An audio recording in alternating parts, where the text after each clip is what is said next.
عصفورة حكت لي انها في يوم عدت من جنب غرزة، فوجئت بان الله والرسل والوجود اغلب ما يذكر. شافت من كل سن كل شكل واللي رابطهم جايين ينسوا الحياة اللي شيلتهم فوق طاقتهم. وقالت لي انها اتفاجئت في المدرسة بان التلاميذ جايين لكل غرض تتخيلوا الا التعليم بس. قالت لي في وسط السيرك شفت طالب علم بجد منتبه للشرح بيكتب وملوش اي دعوة بحد.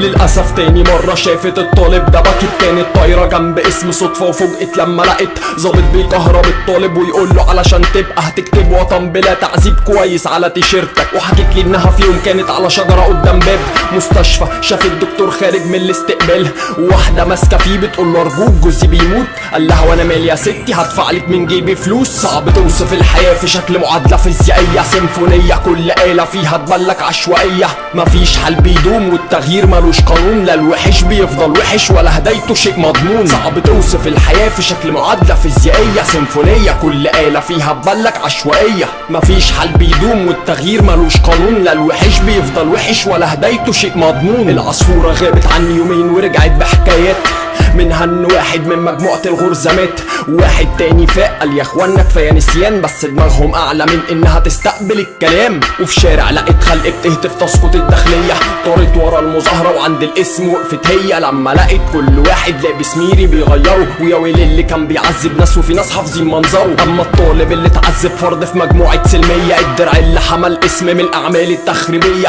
اول ما اتصب رصاصة قالت هيموت من الاهمال، استقبله طبيب حقيقي ما خدش نفسه لما فاق. طارت شافت ناس محتاجة تحس بالناس المحتاجة، شافت كتير منكرش لكن ما شافتش كل حاجة. سألتني عن نظام الكون قلت لها هما دول، كل فرد اختار لنفسه شيء اختار لغيره مليون. صعب توصف الحياة في شكل معادلة فيزيائية سيمفونية، كل آلة فيها تبلك عشوائية.